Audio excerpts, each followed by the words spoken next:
Il y a de nombreuses années que nous accompagnons l'innovation matérielle, mais aujourd'hui l'innovation numérique et digitale. Nous avons, nous prestataires, été les pilotes de la plus grande expérimentation mondiale de télésuivi avec plus de 1,5 million de patients qui sont télésuivis aujourd'hui pour l'apnée du sommeil. Et nous avons beaucoup appris à cette occasion. Nous avons appris que le digital ne remplaçait pas l'homme et la femme, mais complète notre activité. Grâce au digital, nous enrichissons les informations dont nous disposons chez les patients et nous sommes capables d'adapter notre prise en charge et de la personnaliser.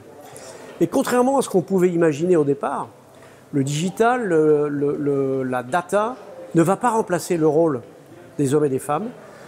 Nous sommes le seul métier qui a accès à la chambre du patient, avec peut-être son infirmière libérale, mais le facteur, par exemple, rentre dans la cuisine, nous rentrons dans la chambre du patient. C'est ce qui fait que le patient, comme son entourage, compte sur nous pour s'adapter à leur traitement et à leur pathologie. Ça a été extrêmement confirmé par la grande innovation dans le domaine de la prise en charge du diabète, qui est la boucle fermée ou la boucle semi-fermée, hein, une sorte de pas vers le pancréas artificiel. Les patients, aujourd'hui, certes sont beaucoup plus autonomes dans leur prise en charge, mais ont besoin d'énormément d'accompagnement, de formation, et se tournent de plus en plus vers leurs prestataires pour les aider à utiliser ces nouvelles technologies.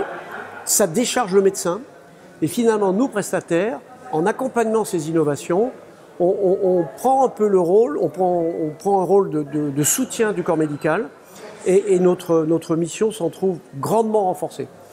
Je suis sûr que demain, dans des domaines comme la dialyse, nous nous trouverons exactement dans la même situation. Donc si je dois résumer mon propos, c'est nous irons tous vers de plus en plus de digital, mais nous irons vers du phygital, c'est-à-dire du physique et du digital. Et les prestataires ont déjà montré qu'ils savaient le faire dans le domaine de l'apnée du sommeil, maintenant dans le domaine du diabète, et c'est pour moi l'axe majeur de développement qui nous attend pour les prochaines années.